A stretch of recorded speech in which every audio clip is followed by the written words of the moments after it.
Hi, this is Dr. Matsko, and this is a video lecture since I'm out sick.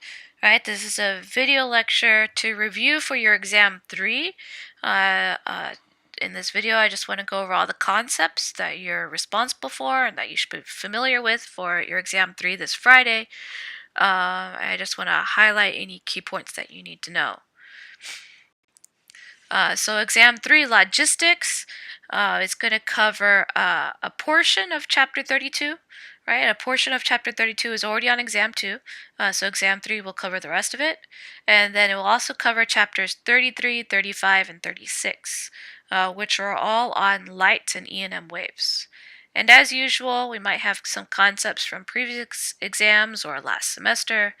The exam will be on paper and in class. You get 65 minutes as usual.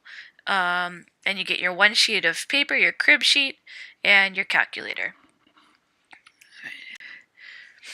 So chapter 32, we covered magnets, magnetic materials on exam 2, but there's also a portion of chapter 32 which talks about the complete Maxwell's equations, which builds into and leads up to E&M waves.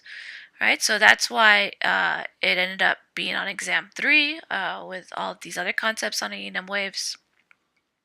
So you should expect a question on exam 3 that will have something to do with especially Maxwell's additions, Maxwell's addition to Ampere's law, right? Ampere's law is that if there's a current, it generates a B field. Maxwell said, well, what about a charging capacitor or a discharging capacitor? In that case, if you have an electric field that changes with time, then that also will generate a B field, right? And then, so you might have something about, oh, when is there a B field in the capacitor? Would be when it's charged or discharging, or when there's a change in electric field. Right, and then also, you should be familiar. You should not forget Maxwell's 4 equations, especially now that we have completed the 4 equations.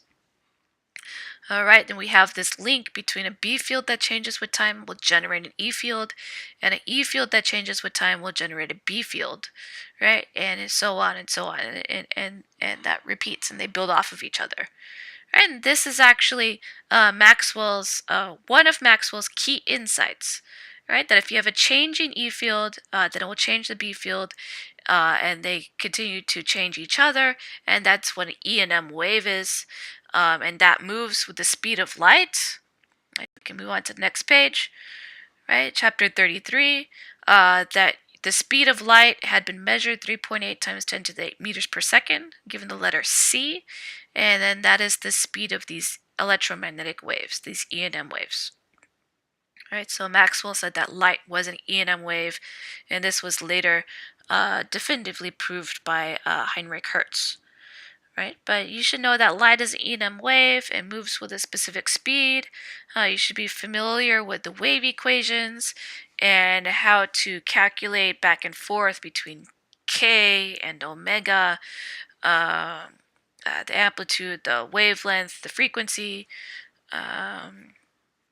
Right, you should be familiar with calculating the Poynting vector S, and the intensity of the E&M wave. You should be able to decipher the directions of the E field and the B field. Right, we have E cross B equals S, or the direction of propagation. So be able to use the right-hand rule to determine the direction of propagation or anything like that. That's chapter. Also, chapter 33, long chapter. We talked about polarization, including Malice's law, right? So if you have a linearly polarized light go through a linear polarizer, right, that you can calculate the intensity that goes through with the cosine squared rule, also known as Malice's rule. All right, so you'll definitely get some kind of question on light going through a polarizer and how much intensity gets through. And then there's also the reflection and refraction. You'll definitely get a question on that, right? If you have an index of refraction of, if you have light going between two materials, if you're given its index of refraction, then what will be the angle of refraction? Or the other way around, if you have angle of refraction, then what's the index of refraction? And then also note the angle of reflection equal to the angle of incidence. Then also your critical angle for total internal reflection. Likely we'll get a question, something about that. 35 is actually technically in Halliday, where the index of refraction is discussed, even though we covered it earlier because it comes up earlier, right? If you have materials with different index of refractions, right, this changes the wavelength, and it will also change the speed of the light, or that the light propagates through this material. It is the frequency that does not change with refractive index. And also in 35, started talking about interference. You may get a direct question about interference from fundamentals, but you'll definitely get an equation on your question on the double slit experiment. Right, your double slit experiment, you can calculate the bright spots and the dark spots using the d sine theta equals m lambda, and you should be able to identify, if I tell you which m you're looking for, 0, 1, 2, what spot it is. So you'll probably get a visual question as well as a calculating question, calculate the distance between the slits or something to that effect.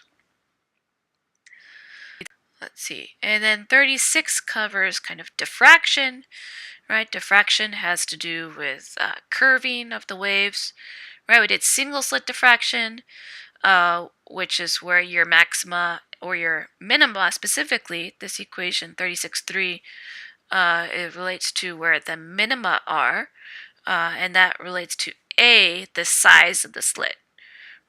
Right, and so you should be able to calculate based on where the minima are, what is the size of the slit, or it can be the size of the wire or the hair. It ends up being the same math, right? And then you should also be comfortable linking diffraction together with double slits, right? And be able to identify if a minima is due to the double slit or whether it's due to the single slit. Due to the diffraction or due to the interference or the double slit interference, right? And then also there will be diffraction gratings. Very likely you'll have something on diffraction gratings, right? Knowing the distance between this multiple slits, be able to identify those bright spots. Be able to do some calculation due to that, as well as potentially the half widths of the lines, how wide those bright spots are. All right, so that's actually it for this exam. There's not that much on this exam, so you can expect there's probably going to be a question on every single concept that I just covered, just because there aren't that many concepts. So make sure you're familiar with everything. If you have any questions, feel free to email me questions. I will be on campus most of the day on Wednesday, God willing, for advising day, so you can feel free to drop by my office as well if you have questions. Email is probably the most convenient. All right, so I will see you guys on Friday for our exam, and you guys have a good day.